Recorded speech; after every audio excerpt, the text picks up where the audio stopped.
الحمد لله وحده والصلاة والسلام على من لا نبي بعده أما بعد فقال رسول الله صلى الله عليه وسلم حب الدنيا رأس كل خطيئة أو كما قال صلى الله عليه وسلم رب اشرح لي صدري ويسر لي أمري واحلل عقدة من لساني يفقه قولي سبحانك لا علم لنا إلا ما علمتنا إنك أنت العليم الحكيم اللهم انفعنا بما علمتنا وعلمنا ما ينفعنا إن الله وملائكته يصلون على النبي يا أيها الذين آمنوا صلوا عليه وسلموا تسليما اللهم صل وسلم وبارك على سيدنا ومولانا محمد وعلى آله وأصحابه وأتباعه وأزواجه وذرياته.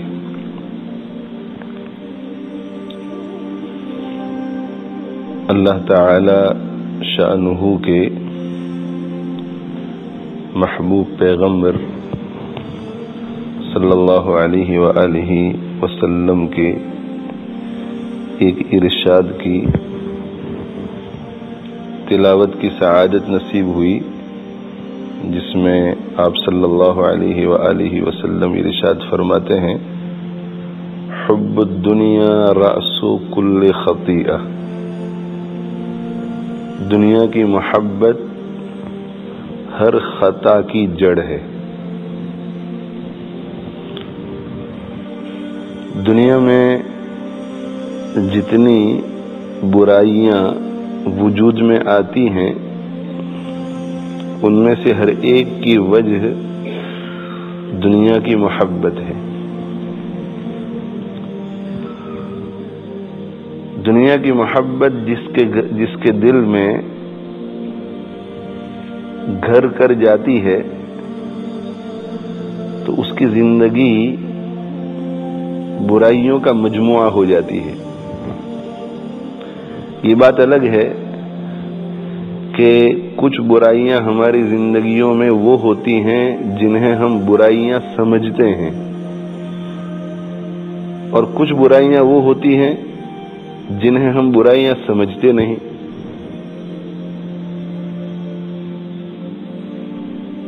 مگر یہ حقیقت ہے کہ دنیا کی محبت جب کسی کے دل میں داخل ہو جاتی ہے تو اس کی زندگی میں برائیاں شروع ہو جاتی ہیں۔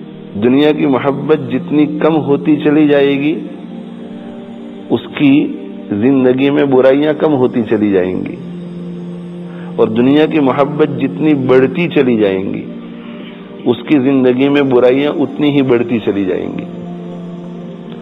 اسی لیے آپ صلی اللہ علیہ وآلہ وسلم نے احادیث شریفہ میں حق تعالی شانہ نے قرآن کی آیات میں دنیا کی مذمت بیان فرمائی ہے۔ وَمَا الْحَيَاةُ الدُّنْيَا إِلَّا مَتَاعُ الْغُرُورِ وَمَا مَتَاعُ الْحَيَاةِ الدُّنْيَا فِي الْآخِرَةِ إِلَّا قَلِيلٌ۔ دیکھو آخرت کے مقابلے میں یہ دنیا کا ساز و سامان کچھ بھی نہیں ہے۔ تم اس کے پیچھے اپنی ساری توانائیاں کیوں خرچ کر رہے ہو؟ دنیا کی خاطر عزت بھی قربان کر رہے ہو، دنیا کی خاطر صحت بھی قربان کر رہے ہو، دنیا کی خاطر زندگی کے قیمتی لمحات بھی صرف کر رہے ہو۔ یہ دنیا جو ہے، دنیا یہ دھوکے کا سامان ہے۔ لا تغرنکم الحیات الدنیا یا ایھا الناس ان وعد اللہ حق فلا تغرنکم الحیات الدنیا۔ دیکھو تمہیں یہ دنیاوی زندگی دھوکے میں نہ ڈالے، اس کے دھوکے میں مت پڑنا، اس کے چکر میں مت پڑنا۔ تو دنیا کی محبت جتنی بڑھتی چلی جائے گی اتنی برائیاں بڑھتی چلی جائیں گی، اور دنیا کی محبت جتنی گھٹتی چلی جائے گی اتنی ہی برائیاں گھٹتی چلی جائیں گی۔ اب سوال یہ ہے کہ دنیا کسے کہتے ہیں؟ دنیا کی محبت برائیوں کا سر چشمہ، تو دنیا کسے کہتے ہیں؟ پاؤنڈ کو دنیا کہتے ہیں، ڈالر کو دنیا کہتے ہیں، سونا اور چاندی کو دنیا کہتے ہیں۔ دنیا کسے کہتے ہیں؟ دنیا 3 چیزوں کا مجموعہ ہے، اور ان میں سے بھی اصل جو ہے وہ 2 ہے، حب جاہ اور حب باہ۔ جاہ کی محبت اور خواہشات کی محبت، خواہشات پوری کرنے کی محبت، شہوت پوری کرنے کی محبت۔ اصل میں دنیا ان 2 چیزوں کا نام ہے، خواہشات پوری کرنے کی محبت نمبر 1، اور نمبر 2 بڑا بننے کی محبت۔ یہ 2 بیماریاں ہیں جو انسان کو ہلاکت تک پہنچانے والی ہیں، اور انہی 2 چیزوں کا نام دنیا ہے، جاہ کی محبت اور شہوت پرستی کی محبت۔ اگر شہوت پرستی کی محبت ہے زنا میں مبتلا ہو جائے گا، خواہشات پوری کرنے کی محبت ہے تو شراب میں مبتلا ہو جائے گا، خواہشات پوری کرنے کی محبت ہے تو ڈرگ میں مبتلا ہو جائے گا، خواہشات پوری کرنے کی محبت ہے تو سینما فلموں میں ملوث ہو جائے گا، خواہشات پوری کرنے کی محبت ہے تو میوزک سننے لگ جائے گا، گانے بجانے قوالیوں میں وقت خرچ کرنے لگ جائے گا۔ ایک تو ہے خواہشات کی محبت، اور دوسری ہے جاہ کی محبت، بڑا بننے کی محبت۔ بڑا بننے کے لیے وہ دوسروں پہ ظلم بھی کر سکتا ہے، بڑا بننے کے لیے وہ دوسروں پر بے جا تہمت بھی لگا سکتا ہے کہ یہ میرے لیے خطرہ ہے، اس لیے اب اسے گرانے کا یہی طریقہ ہے کہ ان کے خلاف بات کرو، ان پہ تہمت لگا دو، ان کو اکیوز کرو۔ بڑا بننے کے لیے غیبت بھی کرتا ہے، کسی جگہ اپنے کسی ہم پیشہ آدمی کی تعریف ہو رہی ہے تو وہ کہے گا کہ ارے بھائی بس تم رہنے دو، تمہیں کیا پتا، وہ تو ایسا ہے اور ایسا ہے اور ایسا ہے۔ ایک انسان جتنی بھی برائیاں کر سکتا ہے، جتنے بھی گناہ کر سکتا ہے، جتنے بھی گندے کام کر سکتا ہے، جتنے بھی غلط کام کر سکتا ہے، ان میں سے ایک ایک کو آپ لیجیے اور ایک ایک کو لے کر کے سوال پوچھیے کہ یہ کام اس نے کیوں کیا ہوگا، تو یا تو جواب یہ ملے گا کہ بڑا بننے کا شوق ہے، یا جواب یہ ملے گا کہ شہوت پوری کرنے کا شوق ہے۔ اس کے علاوہ تیسری کوئی وجہ نہیں ہے، تیسری کوئی وجہ نہیں۔ اصل دنیا یہ ہے۔ یہ جو کہا جاتا ہے کہ دنیا کی محبت کو دل میں مت آنے دو، اس کا مطلب یہ نہیں کہ پاؤنڈ کی محبت مت آنے دو، ڈالر کی محبت مت آنے دو، یہ مطلب نہیں ہے۔ اس لیے کہ دنیا اور پاؤنڈ کی محبت دل میں پیدا نہیں ہوگی تو روزی کمانے کی فکر کیوں کرے گا؟ روزی اسی لیے کمانے کی فکر کرتا ہے کہ پاؤنڈ کی محبت ہے، پاؤنڈ کا لگاؤ ہوتا ہے دل میں، اور اللہ تعالیٰ شانہ نے ہر انسان کی فطرت میں یہ بات رکھی ہے کہ اسے پیسوں سے محبت ہوتی ہے، اور جب پیسوں سے محبت ہوتی ہے تبھی تو بیوی بچوں کے لیے کمائے گا۔ پیسوں سے محبت نہیں ہوگی تو کمائے گا نہیں، پیسوں سے محبت ہوگی تو کمائے گا، اور کما کر بیوی بچوں کی ضرورتیں پوری کرے گا، گھر خریدے گا۔ پیسوں کی محبت ہوگی تو کمائے گا، اور کما کر کے جو زائد ہوگا اسے یتیموں پہ خرچ کرے گا، بیواؤں پہ خرچ کرے گا۔ اگر پیسے کی محبت ہی نہیں ہوگی، پیسے کی رغبت نہیں ہوگی، پیسے کی طرف انکلینیشن ہی نہیں ہوگا، سونے اور چاندی اور ہیرے جواہرات کی طرف انکلینیشن ہی نہیں ہوگا، تو ان کو حاصل کرنے کی محنت کیوں کرے گا؟ اور جب محنت نہیں کرے گا وہ چیز ہاتھ میں کیسے آئے گی؟ اور جب ہاتھ میں نہیں آئے گی تو مسجدیں کیسے تعمیر ہوں گی، مدارس کیسے تعمیر ہوں گے، غربا کی اور فقراء کی ضرورتیں کیسے پوری ہوں گی، کہ دنیا کا نظام کیسے چلے گا؟ اپنے بچوں کا ایجوکیشن، اپنے بچوں کی دینی تعلیم، دنیا جو ہے دنیا یہ یعنی سونا چاندی ہیرے جواہرات، یہ فی نفسی ہی برے نہیں ہیں، ہیرے جواہرات، سونا چاندی، یہ تو حق تعالی شانہ کی نعمتیں ہیں۔ اسی لیے ایک اشکال پیدا ہوتا ہے۔ اشکال یہ پیدا ہوتا ہے کہ قرآن مجید میں بہت سی جگہ پر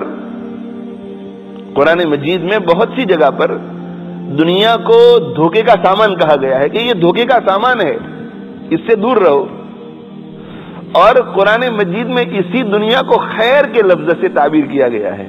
وَمَا تُقَدِّمُوا لِأَنفُسِكُم مِّنْ خَيْرٍ، مال کو خیر کہا گیا۔ وَإِنَّهُ لِحُبِّ الْخَيْرِ لَشَدِيدٌ، مال کو خیر کہا گیا۔ وَمَا تُنفِقُوا مِنْ خَيْرٍ فَإِنَّ اللَّهَ بِهِ عَلِيمٌ، دیکھو مال کو خیر کہا گیا، تو مال کو خیر کہا گیا۔ اسی طرح مال کو اللہ کا فضل کہا گیا۔ فَإِذَا قُضِيَتِ الصَّلَاةُ فَانتَشِرُوا فِي الْأَرْضِ وَابْتَغُوا مِنْ فَضْلِ اللَّهِ، اسی اللہ کا فضل کہا گیا۔ تو ایک طرف جو ہے وہ دنیا کی مذمت بیان کی گئی ہے، دنیا کی برائی بیان کی گئی ہے، اور دوسری طرف دنیا ہی کو، مال و دولت ہی کو اللہ کا فضل کہا جا رہا ہے، خیر کہا جا رہا ہے، تو کانٹرڈکشن ہو گیا۔ تو جواب اس کا یہی دیا گیا ہے کہ مال تو اللہ کا فضل ہی ہے، مال اللہ کا فضل ہے، سونا اللہ کا فضل ہے، چاندی اللہ کا فضل ہے۔ سونا اور چاندی ہے تو ایک شخص جو ہے وہ اپنی عزت کی حفاظت کرتا ہے، اور سونا نہیں ہے، چاندی نہیں ہے، پاؤنڈ نہیں ہے، ڈالر نہیں ہے، پیسے نہیں ہے تو ذلیل ہوتا ہے، ہاتھ پھیلاتا ہے دوسروں کے پاس جا کر۔ تو عزت کی حفاظت کس سے ہوتی ہے؟ پیسوں سے ہوتی ہے عزت کی حفاظت۔ اور حدیث شریف میں یہ آتا ہے کہ قاد الفقر وان یکون کفرا، فقر ایسی خطرناک چیز ہے کہ فقر انسان کو کفر تک پہنچا سکتی ہے۔ بھائی کیوں؟ اب غریب ملکوں میں جا کر کے دیکھیے، کھانے کے لیے روٹی نہیں، پہننے کے لیے کپڑے نہیں، سر چھپانے کے لیے چھت نہیں، تو غیر مسلم وہاں جاتے ہیں اور جا کر کے ان کو پیسے کی لالچ دیتے ہیں اور پیسے کی لالچ میں ان کو مرتد بناتے ہیں۔ تو دیکھو فقر جو ہے وہ کفر تک پہنچا دیتا ہے۔ اسی طرح کبھی کبھی ہوتا یہ ہے کہ ایک مومن ہے وہ فقیر ہو جاتا ہے، محتاج ہو جاتا ہے، اور محتاج ہونے کے بعد اس کی زبان سے نہ نکلنے والی بات اللہ کے بارے میں نکل جاتی ہے، کفر میں مبتلا ہو جاتا ہے۔ تو مال جو ہے، مال یہ تو پروٹیکشن ہے، کس کے لیے؟ عزت کے لیے پروٹیکشن ہے، اور دین کے لیے پروٹیکشن ہے، ایمان کے لیے پروٹیکشن ہے۔ اور مال جو ہے، مال اس کے ذریعے انسان آخرت میں بہت اونچے اونچے مرتبے حاصل کر سکتا ہے۔ جیسے حضرت ابوبکر صدیق رضی اللہ تعالی عنہ نے اللہ تعالی شانہ کی راہ میں مال خرچ کیا، اتنا مال خرچ کیا کہ اللہ کے نبی صلی اللہ علیہ وآلہ وسلم نے ارشاد فرمایا کہ ان امن الناس علی فی صحبتہ ومالہ ابو بکر۔ اگر مال بری چیز ہوتی، پیسہ بری چیز ہوتا تو اللہ کے نبی صلی اللہ علیہ وسلم تعریف نہ کرتے۔ تعریف یہ کی کہ اپنا مال خرچ کرنے کے اعتبار سے اور اپنا مورل سپورٹ دینے کے اعتبار سے مجھ پر ابو بکر کے جتنے احسانات ہیں اتنے کسی کے احسانات نہیں ہیں۔ دیکھو اب اگر حضرت ابو بکر کے پاس اتنا پیسہ نہ ہوتا تو اللہ کے نبی صلی اللہ علیہ وسلم کا تعاون مال کے ذریعے نہ کر سکتے، اور نہ کر سکتے تو یہ اللہ کے نبی صلی اللہ علیہ وسلم کی زبان مبارک سے خراج تحسین حاصل نہ کر سکتے۔ مگر آپ فرماتے ہیں کہ ابو بکر نے میرے پیچھے جتنا مال خرچ کیا ہے میرے مشن کے لیے، اور مجھے جتنا ساتھ دیا ہے اتنا کسی نے نہیں دیا۔ اور دوسری حدیث میں ارشاد فرمایا ما لأحد عندنا ید الا وقد کافیناہ، ہماری زندگی میں جس کسی نے ہمارے اوپر جو کچھ احسان کیا تھا اس کا ہم بدلہ ادا کر چکے ہیں، مگر ابو بکر نے ہمارے پیچھے اتنا پیسہ خرچ کیا ہے، اور ابو بکر نے ہمیں اتنا زیادہ مورل سپورٹ دیا ہے اور ہمارے ساتھ ساتھ اتنا زیادہ رہے ہیں کہ ما خلا ابا بکر فإن له عندنا یدا یکافئہ اللہ بها یوم القیامہ، میرے اندر ابو بکر کے احسانات کے بدلے کی طاقت ہی نہیں ہے، اتنے احسانات قیامت کے دن ابو بکر لینے والا ہوگا اور رب العالمین دینے والا ہوگا۔ دیکھو مال تھا، حضرت عثمان غنی رضی اللہ تعالیٰ عنہ کے پاس مال تھا تو اللہ کے نبی صلی اللہ علیہ وسلم نے ارشاد فرمایا کہ من حفر بیر رؤمت فلہ الجنہ، یہ یہودی کا ایک کنواں ہے، اور جب مسلمان اس کے اوپر پانی بھرنے کے لیے جاتے ہیں تو یہ نالائق روکتا ہے اور مسلمان جو ہے بہت پریشان ہے. تو من حفر بیر روما، جو شخص بھی بیر روما کو خریدے گا اور خرید کر مسلمانوں کے لیے وقف کر دے گا تو فلح الجنہ، اس کے لیے جنت ہے. اچھا بھائی، پیسے نہ ہوتے حضرت عثمان غنی رضی اللہ تعالیٰ عنہ کے پاس تو کیسے اس کنویں کو خریدتے؟ کیسے کنویں کو خریدتے؟ گئے حضرت عثمان غنی رضی اللہ تعالیٰ عنہ، اور اس کی جو اصل قیمت تھی اس قیمت سے بہت بڑھا چڑھا کے اس یہودی نے مانگا. مگر ان حضرات کی دلوں میں یہ بات راسخ ہو چکی تھی کہ یہ مال جو ہے، مال یہ اللہ کا فضل ہے، یہ خیر ہے، اور خیر اور اللہ کا فضل اس لیے ہے کہ اس کے ذریعے جنت کمائی جاتی ہے. تو انہوں نے یہ نہیں سوچا کہ تو بہت مہنگا ہے، وہ سمجھ گئے کہ ایک موقع ہے جنت خریدنے کا. تو کبھی جتنے میں دینا ہو، جتنے میں دینا ہو، جتنے لینا ہو لے لو، مگر یہ کنواں ہمیں بیچ دو.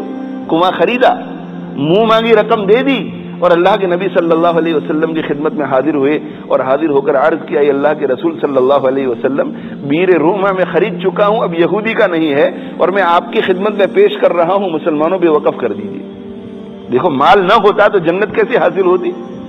اسی طرح غزوہ تبوک کے موقع پر حضرت عثمان غنی رضی اللہ تعالی عنہ نے اونٹ، گھوڑے اور ہتھیار اور کیش رقم مسلمانوں کے لشکر کو تیار کرنے کے لیے اللہ کے راستے میں خرچ کی، یہ ساری چیزیں. تو اللہ کے نبی صلی اللہ علیہ وسلم نے ارشاد فرمایا، ما ضر عثمان ما عمل بعد اليوم.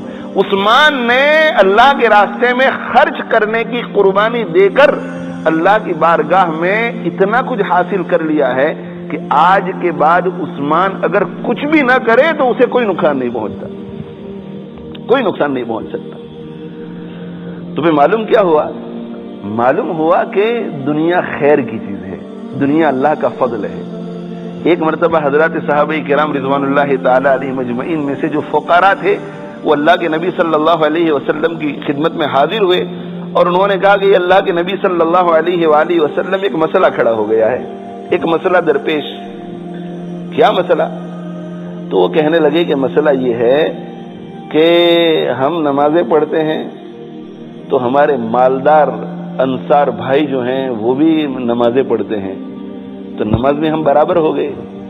ہم روزہ رکھتے ہیں، وہ بھی روزہ رکھتے ہیں، ہم برابر ہو گئے. یہ جتنی بدنی اور زبانی عبادتیں ہیں ہم بھی کرتے ہیں، وہ بھی کرتے ہیں، ہم برابر ہو گئے.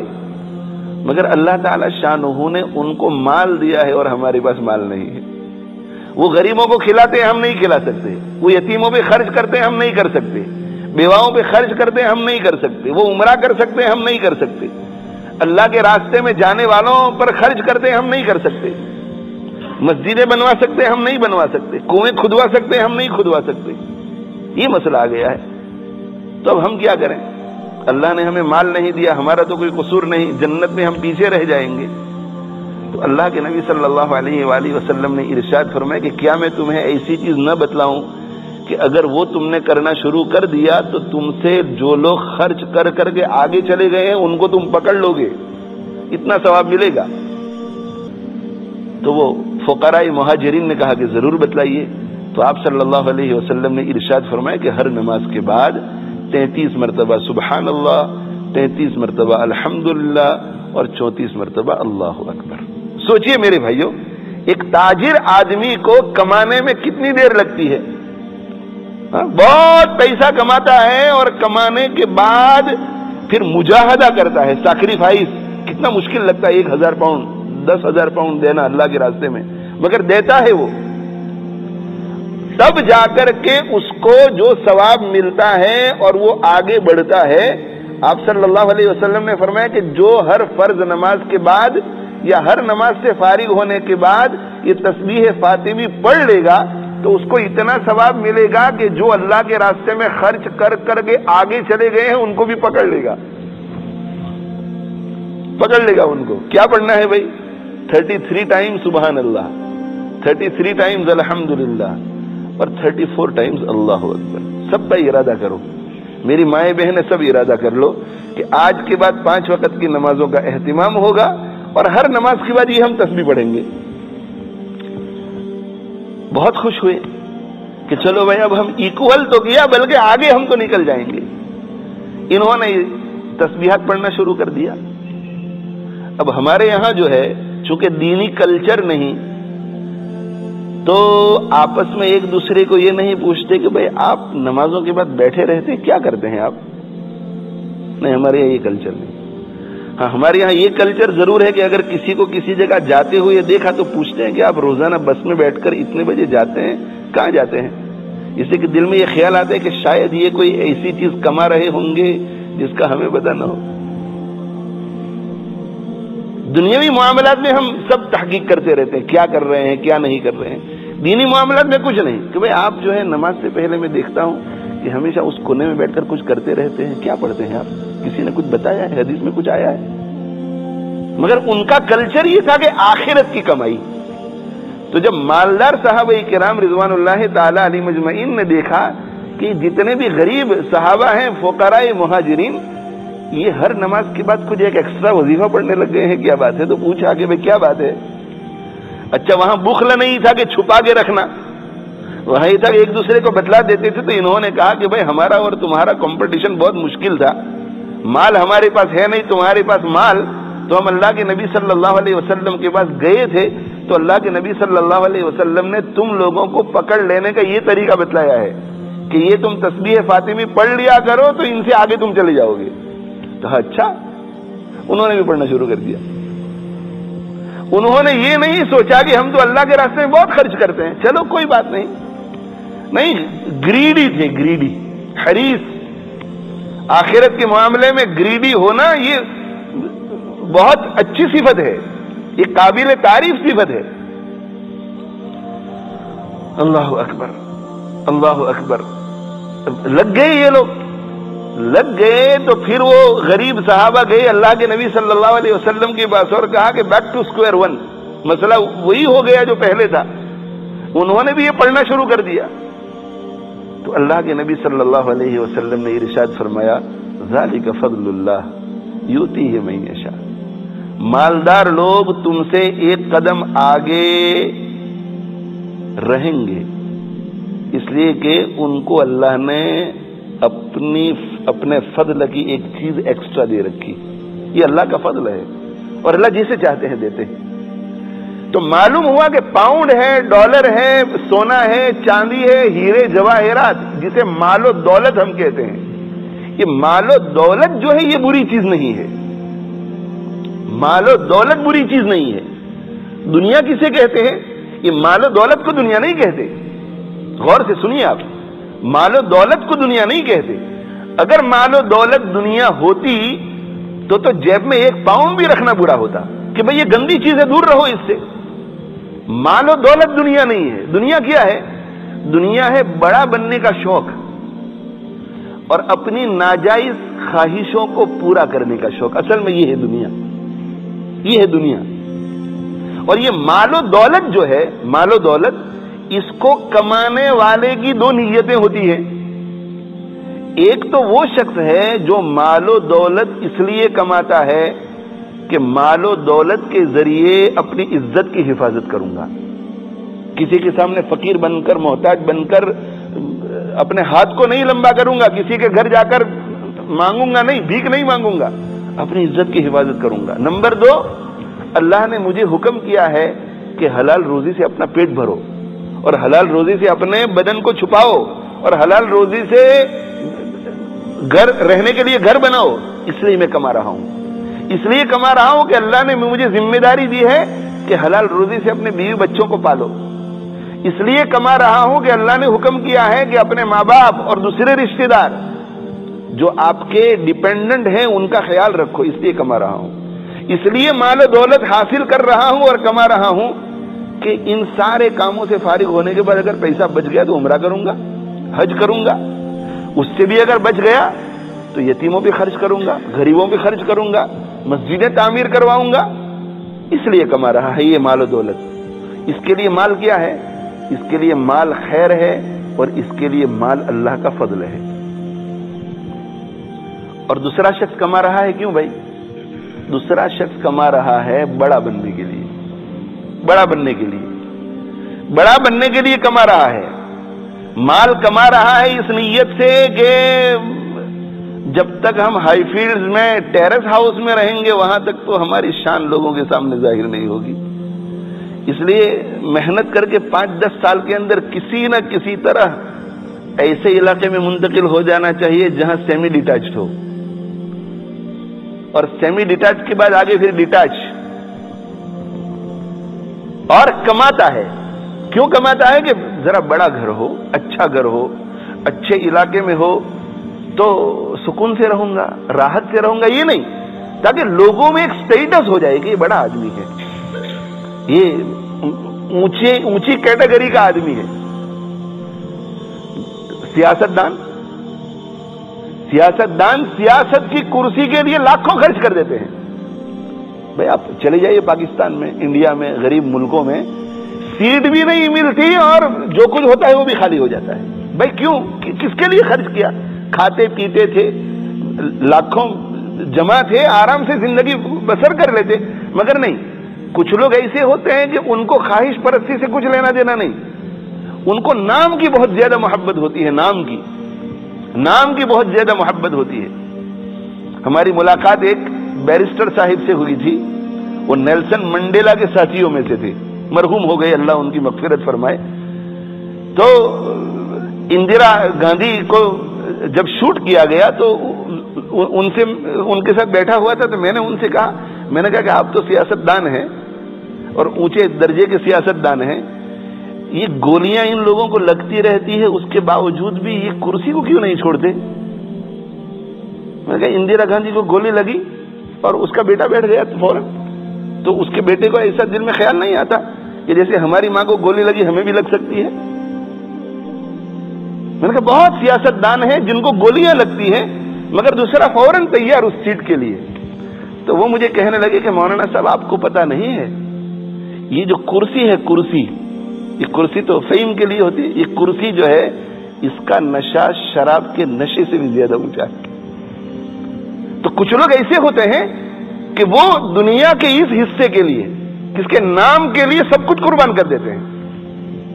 نام کے لیے کہ ہم گورنر ہو جائیں کسی اسکول کے, ہم کسی جگہ کے کاؤنسلر ہو جائیں, ہم کسی جگہ کے ایم پی ہو جائیں, ہم پرائم منسٹر ہو جائیں, ہماری بہت بڑی فیکٹری ہو, ہم سے بڑا کوئی کاروباری نہ ہو پورے ملک میں, نام کے لیے نام. اور آہستہ آہستہ یہ گھستا ہے نام, تو دین بھی دنیا ہو جاتی ہے, دین بھی دنیا.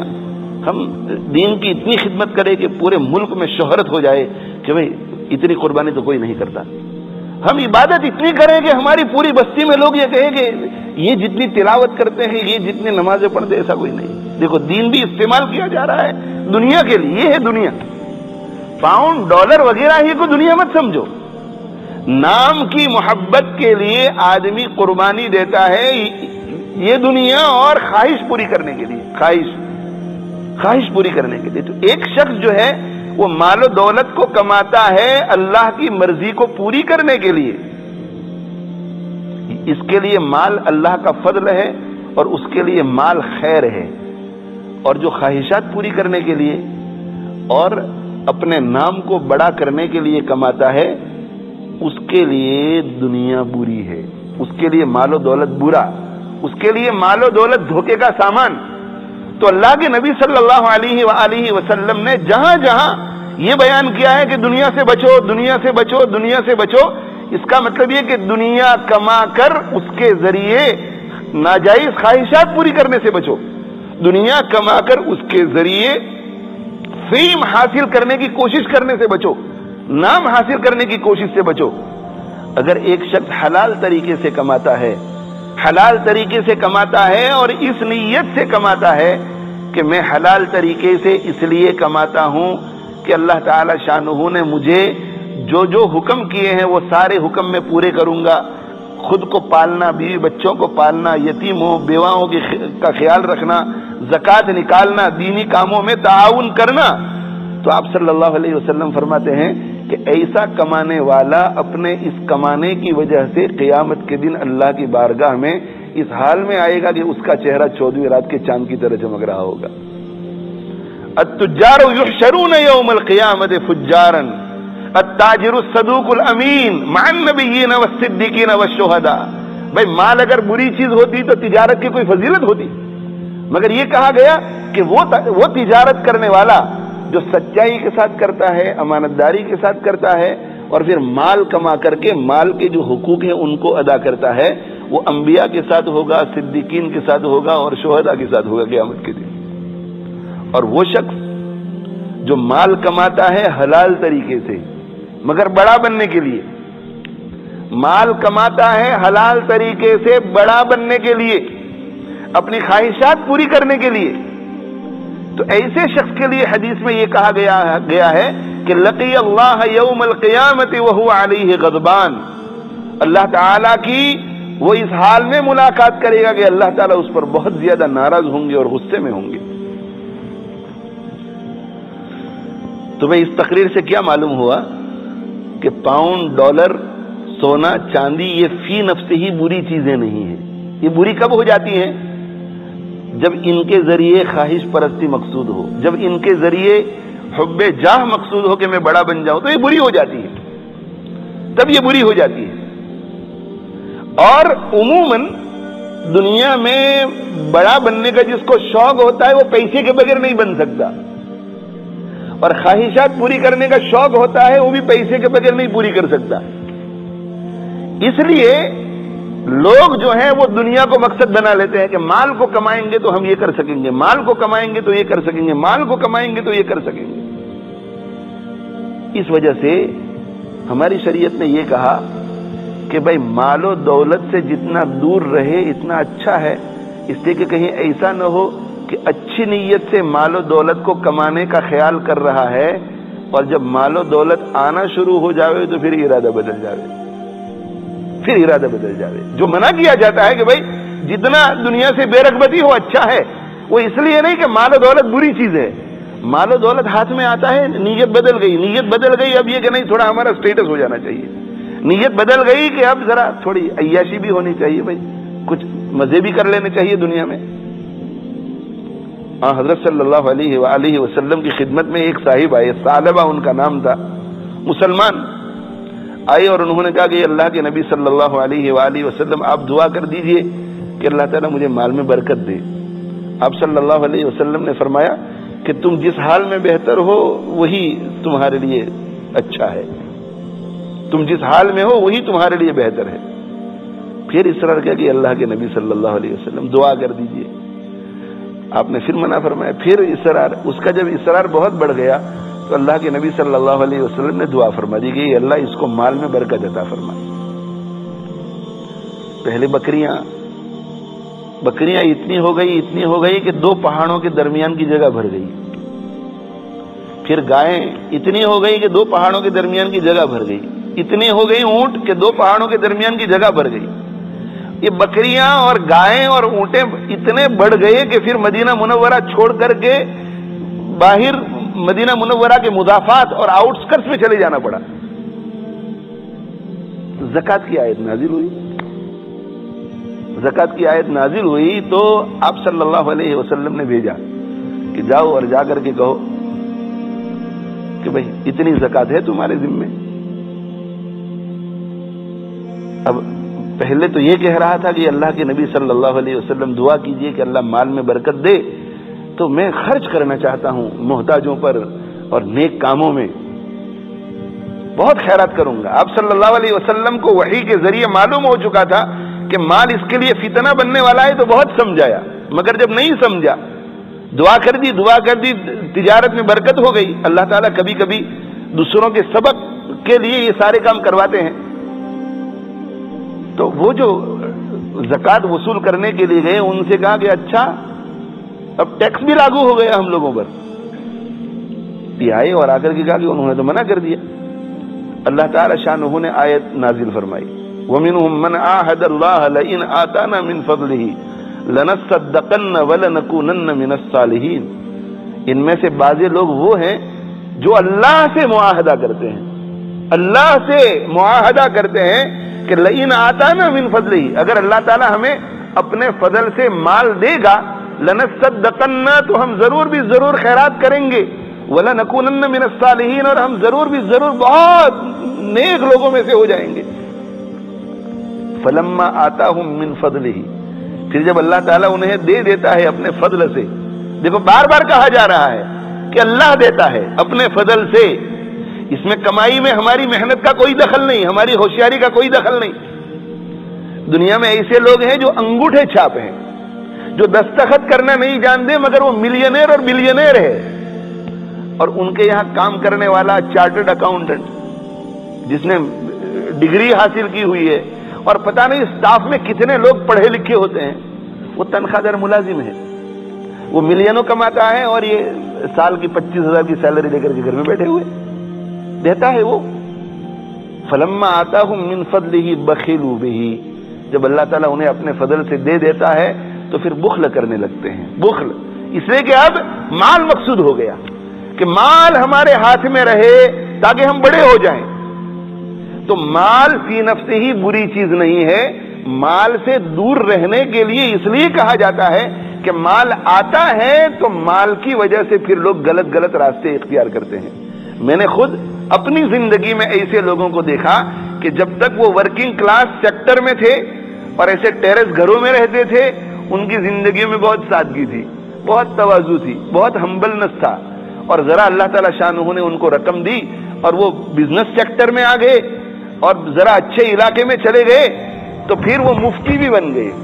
مفتی علماء کے بارے میں انہوں نے بولنا شروع کر دیا، دینی معاملات میں انہوں نے رائے زنی شروع کر دی کہ نہیں نہیں نہیں، یہ سب مولویوں کی من گھڑت باتیں، کس نے کہا کہ یہ فرض ہے، کس نے کہا یہ واجب ہے، خواہ مخواہ ایسی ہی چیزیں۔ تو دیکھو مال کی وجہ سے خطرہ ہوتا ہے، اس لیے حق تعالی شانہ نے اور آپ صلی اللہ علیہ وسلم نے ترغیب دی کہ دور رہنا ہی بہتر ہے۔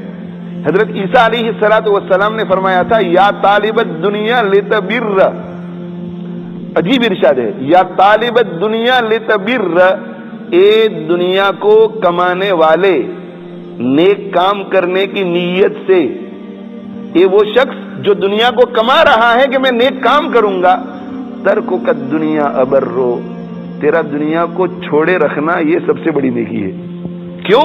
اس لیے کہ تیرے پاس مال و دولت اتنا بڑھے گا نہیں تو پھر شہوت پرستی میں مبتلا ہونے کا خطرہ نہیں رہے گا، بڑا بننے کی خواہش کا خطرہ نہیں رہے گا، اور مال آیا تو شاید تو گڑبڑ میں پڑ جاوے۔ اس لیے ہمارے اکابر اور بزرگان دین فرماتے ہیں کہ یہ مال جو ہے، مال یہ سانپ کی طرح ہے، سانپ کی طرح، یہ ہر شخص کے لیے خطرناک کہ کسی وقت بھی ڈنک مارے گا۔ ہاں اگر سپیرا ہے، سپیرا جو سانپ کے ساتھ ڈیل کرنا جانتا ہے تو اس کے لیے مضر نہیں، تو اگر کوئی شخص دینی ذہن کا ہے، دیندار ہو جائے، جس کا مقصد آخرت ہو جائے، تو اللہ تعالیٰ اسے چھپر پھاڑ کر کے بھی دے تو اسے وہ زہر نقصان نہیں پہنچا سکتا۔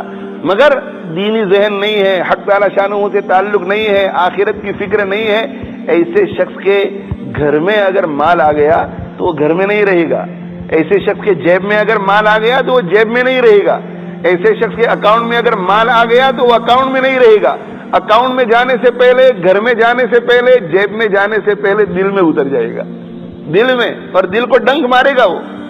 اور جو آخرت سے تعلق رکھتا ہے اور آخرت سے جس کی رغبت ہو جاتی ہے، تو ایسے شخص کے گھر میں اگر مال آیا تو گھر میں ہی رہے گا، جیب میں آیا تو جیب میں ہی رہے گا، ہاتھ میں آیا تو ہاتھ ہی میں رہے گا، اکاؤنٹ میں آیا تو اکاؤنٹ میں ہی رہے گا، والیٹ میں آیا والیٹ ہی میں رہے گا، وہ دل میں نہیں اترے گا، دل میں نہیں اترے گا۔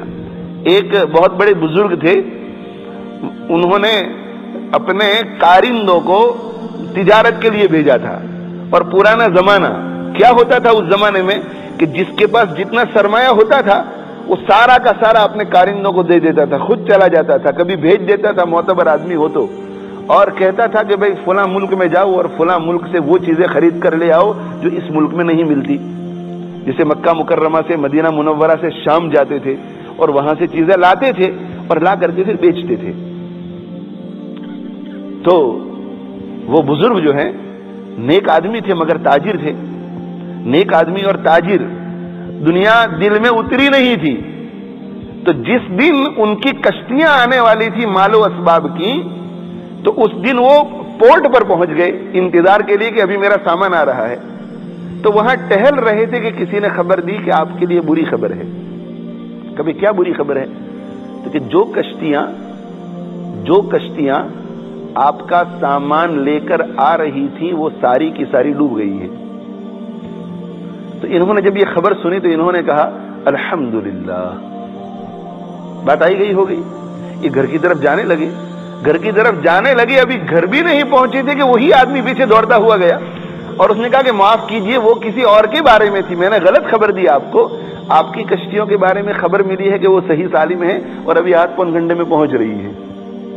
تو انہوں نے پھر کہا کہ الحمدللہ، کشتیاں ڈوب گئی تب بھی الحمدللہ، اور مال و اسباب حاصل ہوا تو بھی الحمدللہ۔ تو اس نے کہا کہ اب کشتیوں کا معاملہ تو آپ نمٹائیے، مگر یہ بات ہمیں سمجھ میں نہیں آئی کہ کشتیاں ڈوب گئی تب بھی آپ فرماتے ہیں کہ الحمدللہ، اور جب کشتیوں کی بازیابی کی خبر آئی اس وقت بھی کہتے ہیں کہ آپ الحمدللہ۔ تو انہوں نے کہا کہ کشتیاں ڈوب گئی، تو کشتیاں ڈوب گئی کا مطلب یہ تھا کہ ہم اس وقت فقیر ہو گئے۔ کیوں؟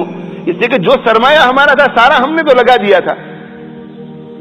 تو جب ہمیں یہ خبر پہنچی کہ کشتیاں ڈوب گئی ہیں تو ہم نے کشتیوں کے ڈوبنے پر الحمدللہ نہیں کہا۔ جب ہمیں پتا چلا کہ کشتیاں ڈوب گئی ہیں تو ہم نے ہمارے دل کو ٹٹولا کہ کشتیوں کے ڈوبنے کی خبر کی وجہ سے دل ناراض ہوا، دل کو تکلیف پہنچی، تو کہا چونکہ دل کو تکلیف نہیں پہنچی تھی اس پر ہم نے کہا کہ الحمدللہ۔ الحمدللہ کہ مال دل میں اترا نہیں ہے، دل میں اترا ہوا ہوتا تو صدمہ ہو جاتا۔ اچھا پھر تم نے آ کر کے ہمیں خبر دی کہ کشتیاں تو آ رہی ہیں، تو اس وقت ہم نے کشتیوں کے مل جانے پر الحمدللہ نہیں کہا، ہم نے ہمارے دل کو ٹٹولا کہ کشتیوں کے صحیح سالم ہونے کی خبر پا کر دل خوش ہو رہا ہے یا نہیں۔ تو ہم نے دیکھا کہ دل کو کوئی خوشی نہیں تھی، دل کو کوئی خوشی نہیں تھی، تو ہم نے اس پہ الحمدللہ کہا کہ دل میں دنیا اتری نہیں ہے۔ تو ایسے لوگوں کے لیے دنیا مضر نہیں ہے کہ دنیا سے اتنا بھی تعلق نہیں، دنیا سے اتنا بھی تعلق نہیں کہ ساری کی ساری کشتیاں مال و اسباب کے ساتھ ڈوب جائیں تو ان کو صدمہ نہ ہو، اور ساری کی ساری کشتیوں کے مال و اسباب کے ساتھ واپس آنے کی خبر ملے تب بھی ان کو دل میں خوشی محسوس نہ ہو۔ یہ دل میں نہیں اترتی۔ امام بخاری رحمۃ اللہ علیہ کے بارے میں آتا ہے کہ بہت بڑے تاجر تھے امام بخاری رحمۃ اللہ علیہ، امام بخاری امیر المؤمنین فی الحدیث، مگر یہ تجارت ان کو دنیا سے غافل، دنیا اور تجارت ان کو دین سے غافل نہیں کرتی تھی۔ اتنے بڑے تاجر امام بخاری رحمۃ اللہ علیہ کہ ہول سیلنگ کا کام کرتے تھے، بخارا کے جتنے ریٹیلر تھے سارے حضرت کے پاس آ کر سامان خریدتے تھے، اتنے بڑے تاجر، مگر اتنی بڑی تجارت کے باوجود بھی علم میں اتنا وقت صرف کیا کہ دنیا میں ان کے پائے کا محدث پیدا نہیں ہوا۔ دیکھو دنیا نے ان کو غافل نہیں کیا، اور پوری پوری راتیں تہجد پڑھتے تھے، پوری پوری راتیں عبادت کرتے تھے، اور ان کے شاگرد جو ہیں محمد ابن ابی حاتم ان کے خادم، وہ یہ کہتے ہیں کہ میں ان کے ساتھ سفر میں رہتا تھا اور رات کو ہم سوتے تھے ایک ہی کمرے میں، تو میں جو ہے بار بار دیکھتا تھا کہ تھوڑی تھوڑی دیر کے بعد امام صاحب رحمۃ اللہ علیہ جاگتے ہیں اور جاگ کر کے دیا جلاتے ہیں، اور دیا جلا کر کچھ تھیلے میں سے ورق نکالتے ہیں اور ورق نکال کر اپنے قلم سے کچھ درست کرتے ہیں۔ وہ حدیث کے بارے میں کچھ ذہن میں بات آ جاتی ہوگی تو دیکھو سوتے سوتے بھی ان کو وہی فکر، علمی مشغلہ، تو پھر وہ لکھ لیتے ہیں، پھر چراغ گل کر دیتے ہیں اور سونے کی کوشش کرتے ہیں، پھر کوئی نئی بات ذہن میں آتی ہوگی تو چراغ جلاتے ہیں اور پھر لکھتے ہیں۔ دیکھو یہ مشغلہ ہم لوگوں کا کیا حال ہے کہ اگر ایک گھر بھی بیچنا ہو تو نماز میں بھی اسی کا خیال آتا ہے، اور ان لوگوں کو سوتے وقت بھی یہ دوسری چیزوں کا خیال، اور پھر تقویٰ اور پرہیزگاری کتنی کہ محمد ابن ابی حاتم رحمۃ اللہ علیہ فرماتے ہیں کہ میں نے ایک دن کہا کہ حضرت میں تو جوان آدمی ہوں اور گہری نیند ہے تو کبھی کبھی میری آنکھیں یوں کھل جاتی ہے، مگر گہری نیند کی وجہ سے اٹھنے کی ہمت نہیں ہو پاتی، تو مجھے ایسا محسوس ہوتا ہے آدھی نیند اور آدھی بیداری میں کہ آپ چراغ جلا رہے ہیں اور کچھ کر رہے ہیں، پھر بجھا دیتے ہیں، پھر چراغ جلا رہے ہیں کچھ کر رہے ہیں، تو آپ مجھے جگاتے کیوں نہیں؟ یہ کام مجھ سے لے لیا کرو۔ تو نیکی کتنی، دوسروں کو تکلیف نہ پہنچانے کا جذبہ کتنا، کہا کہ انت شاب لا افسد علیہ لا احب ان افسد علیک النوم، اے ابن ابی حاتم تو نوجوان لڑکا ہے اور نوجوانوں کو نیند بہت محبوب ہوتی ہے، میں نہیں چاہتا کہ تیری نیند میں خلل واقع کروں.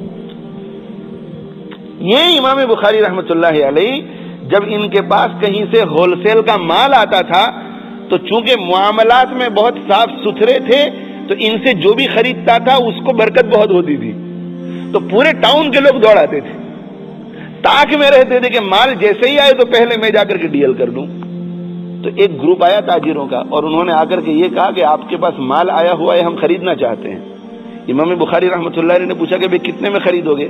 تو انہوں نے کہا ہوگا کہ بھئی 1000 درہم میں 1 من جو بھی ہوگا سارا مال ہم خریدنا چاہتے ہیں. امام بخاری رحمۃ اللہ علیہ نے فرمایا کہ آپ کل تشریف لائیے، میں سوچ کر کے بتاؤں گا. بہت اچھی بات ہے. اب یہ مفتیان کرام سے پوچھئے کہ اگر ایک شخص ہاں نہیں کہتا اور یہ کہتا ہے کہ میں سوچ کر بتاؤں گا تو اس کے ذمہ میں کوئی چیز لاگو نہیں ہوتی، چاہے وہ دل میں نیت کر لے، جب تک زبان سے وعدہ نہ کرے اس وقت تک اس کے ذمہ کوئی چیز لاگو نہیں ہوتی. اچھا بھائی، رات گزر گئی، دوسرے دن صبح کو ایک تاجروں کی دوسری ٹولی آئی اور انہوں نے یہ کہا کہ ہم نے سنا ہے کہ آپ کے یہاں مال آیا ہے، خریدنے کے لیے آئے ہیں. اچھا بھائی کتنے میں؟ تو انہوں نے کہا 1000 سے زیادہ، وہ جو آفر کر کے گئے تھے اس سے زیادہ. اب مفتیوں سے پوچھئے کہ امام صاحب رحمۃ اللہ علیہ کے لیے بالکل جائز تھا کہ ان کو بیچ دیتے، مگر تقویٰ کیا، دنیا سے بالکل بے رغبتی. انہوں نے یہ کہا کہ بھائی کل جو میرے پاس گروپ آیا تھا انہوں نے جس وقت مجھ سے بات چیت کی تھی تو ان کے جانے کے بعد میں نے ان سے کوئی وعدہ نہیں کیا ہے، مگر میرے دل نے اندر ارادہ کر لیا ہے ان کو دینے کا، اور میں یہ پسند نہیں کرتا کہ دل نے ایک فیصلہ کر لیا ہے اس کے خلاف کر کے تم کو دوں، اس لیے میں تو انہی کو دوں گا. یہ ایسی کیفیت میرے بھائیوں ہو جائے. تو عرض کرنے کا میرا منشا یہ ہے، عرض کرنے کا منشا کہ دنیا جو ہے، دنیا جب وہ آ جاتی ہے تو لوگ بگڑ جاتے ہیں. بہت سے لوگ اس وجہ سے کہتے ہیں کہ دنیا جتنی کم ہو اتنا اچھا ہے، تاکہ دنیا کے آنے کے بعد، بھائی آپ لوگوں نے دیکھا کہ نہیں معاشرے میں ایسے لوگ جو نمازیں پڑھنے والے، مگر دنیا آتی ہے تو ان کا رنگ بدل جاتا ہے، شریر داڑھی ہوتی ہے اسے کاٹنا شروع کر دیتے ہیں. دنیا آ جاتی ہے تو یہ شلوار قمیص میں ہوتے ہیں، سوٹ بوٹ میں آ جاتے ہیں. دنیا آنے سے پہلے ادھر ادھر ناجائز طریقے سے ہالیڈے وغیرہ پر جانے کا معمول نہیں ہوتا، بڑی شرافت کے ساتھ رہتے ہیں شریف خاندان کے لوگ. مگر پیسہ آ جاتا ہے تو یہ ٹرینڈ ہوتا ہے کہ اس سوسائٹی کے لوگ جتنے بھی کام کرتے ہیں ہمیں وہ سارے کام کرنے کے. اپنی جوان بچیوں کو وہ سپورٹس ٹریننگ جگہوں کے اوپر ممبر بناتے ہیں. ایک ٹرینڈ، جو اس کیٹیگری کے لوگ کام کرتے ہیں وہ سارے کام ہمیں کرنے ہیں. اسی لیے حضرت عیسیٰ علیہ السلام فرماتے تھے کہ نیکی کرنے کی نیت سے دنیا کو طلب کرنے والے تو دنیا کو حاصل کر کے نیکی کرے، اس سے بہتر یہ کہ دنیا کو چھوڑنے کی نیکی کر لے. اس لیے کہ دنیا کو چھوڑنے کی نیکی کرے گا اس میں خطرہ کوئی نہیں ہے، اور دنیا کما کر خرچ کرنے کی نیکی کی نیت کرے گا تو ممکن ہے کہ پیسہ ہاتھ میں آ جانے کے بعد بخل پیدا ہو جاوے اور شہوت پرستی اور نام کمانے کے شوق میں ناجائز کاموں میں مبتلا ہو جائے. تو میری ماؤں اور میری بہنوں، اصل چیز جو دنیا جو ہے، دنیا وہ ہے خواہش پرستی، ناجائز طریقے سے بڑا بننا. اب ختم کر رہا ہوں. ایک شخص جو ہے، ایک شخص وہ پوری دنیا کی دولت کما لے. حضرت سلیمان علیہ السلام پوری دنیا کے بادشاہ تھے، ذوالقرنین پوری دنیا کے بادشاہ تھے، پوری دنیا کی سلطنت کا مالک ہو جائے، پوری دنیا کی دولت کما لے، مگر ناجائز خواہش پرستی سے بچے اور بڑا بننے سے بچے تو یہ دنیا دار نہیں ہے، یہ دیندار ہے. اور ایک دوسرا شخص ہے، وہ بنگلہ دیش میں رہتا ہے، انڈیا میں رہتا ہے، پاکستان میں رہتا ہے، افریقہ میں رہتا ہے، کسی بالکل ریموٹ ولیج میں، اور پوری دنیا کا سب سے غریب آدمی، سب سے غریب، جیب میں 1 پاؤنڈ نہیں، 1 پیسہ نہیں، مگر دل میں یہ خیال کرتا رہتا ہے کہ اگر میرے پاس پیسہ ہوتا تو میں زنا کرتا، اگر میرے پاس پیسہ ہوتا تو میں شراب پیتا، میرے پاس پیسے ہوتے تو میں یوں کرتا. شہوت پرستی کی خواہش. اور میرے پاس اگر پیسے ہوتے تو میں بھی اتنا بڑا بنگلو بنتا تو میرا بھی کوئی مقام ہوتا، میرا بھی کوئی پوزیشن ہوتا، میرا بھی کوئی اسٹیٹس ہوتا. اس کے پاس کچھ نہیں ہے مگر پھر بھی یہ دنیا دار ہے. اس کے پاس سب کچھ مگر حب جاہ نہیں ہے اور حب باہ نہیں ہے تو وہ دیندار، اور اس کے پاس کچھ نہیں مگر حب باہ اور حب جاہ ہے تو یہ دنیا دار۔ تو اس لیے میرے بھائیو ہمیں اپنے دلوں میں آخرت کی فکر پیدا کرنی ہے۔ جب آخرت کی فکر پیدا کی جاتی ہے، آخرت کی، مرنے کی فکر، قبر کی فکر، حشر کی فکر، جہنم کی فکر، تو پھر آدمی کی خواہشات کنٹرول میں آتی ہے، پھر آدمی بڑا بننے سے بچتا ہے تو وہ دیندار ہو جاتا ہے۔ اب اس کے پاس پوری دنیا بھی اس کے قدموں میں گر جاوے تو اسے کوئی فرق نہیں پڑے گا۔ اور اس کے لیے جو کام کرنے ہیں وہ نمبر 1 ایسے لوگوں کی صحبتوں میں بیٹھنا ہے جن کے دلوں میں خواہش پرستی کی محبت نہیں ہے، جن کے دلوں میں بڑا بننے کی محبت نہیں ہے، نیک لوگوں کی صحبت، اس سے کہ ان کے دلوں میں یہ جو دنیا کے 2 حصے ہیں جاہ اور باہ، ان کی خواہش نہیں ہے تو آپ ان کی صحبت میں بیٹھیں گے تو اس کا اثر آپ پر بھی پڑے گا۔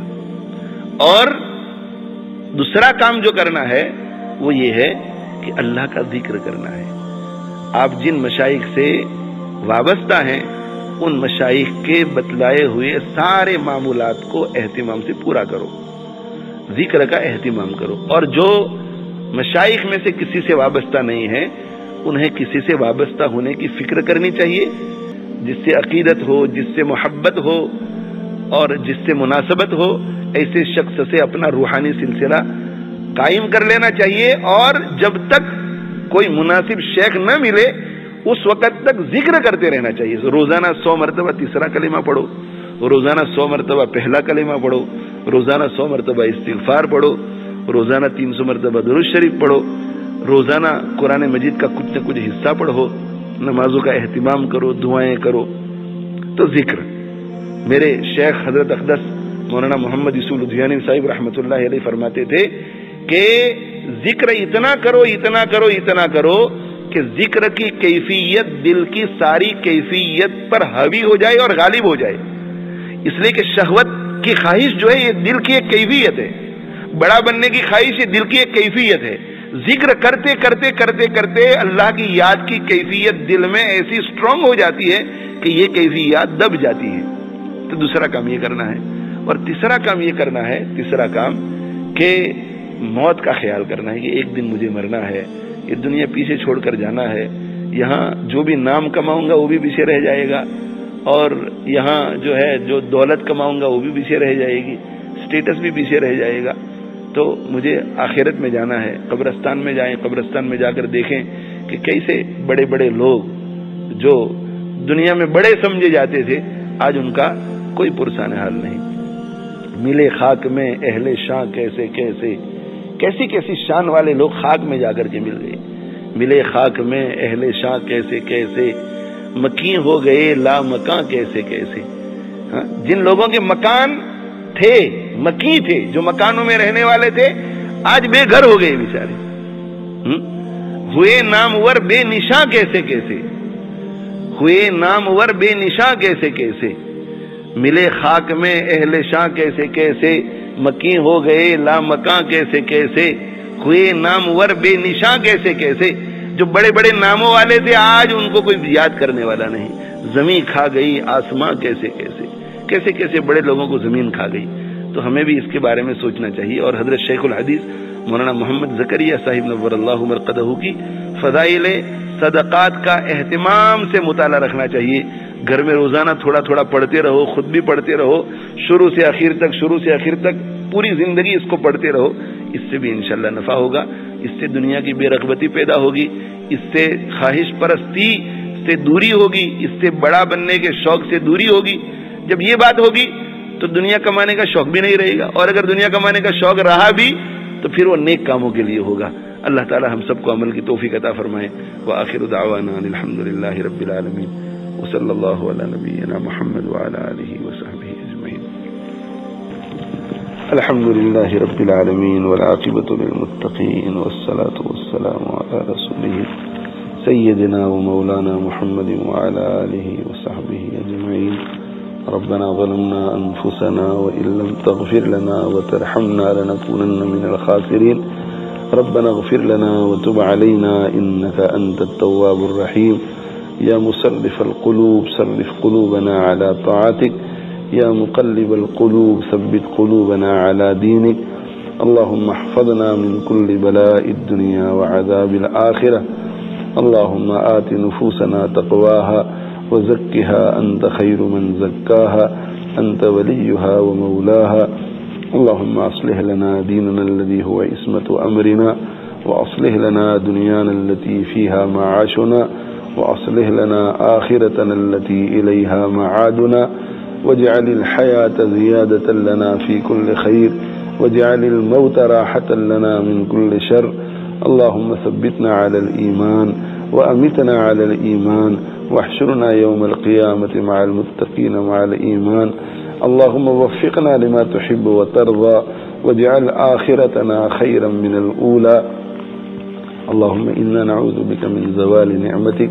وتحول عافيتك وفجاءة نقمتك وجميع سخطك اللهم إنا نعوذ بك من جهد البلاء ودرك الشقاء وسوء القضاء وشماتة الأعداء ربنا آتنا في الدنيا حسنة وفي الآخرة حسنة وقنا عذاب النار اللهم إنا نسألك من الخير كله عاجله وآجله ما علمنا منه وما لم نعلم ونعوذ بك من الشر كله عاجله وآجله ما علمنا منه وما لم نعلم اللهم إنا نسألك من خير ما سألك منه نبيك سيدنا محمد صلى الله عليه وسلم ونعوذ بك من شر ما استعاذ منه نبيك محمد صلى الله عليه وسلم وأنت المستعان وعليك البلاغ ولا حول ولا قوة إلا بالله اللهم الطف بنا في تيسير كل عسير فإن تيسير كل عسير عليك يسير اللهم اكفنا بحلالك عن حرامك وأغننا بفضلك عمن سواك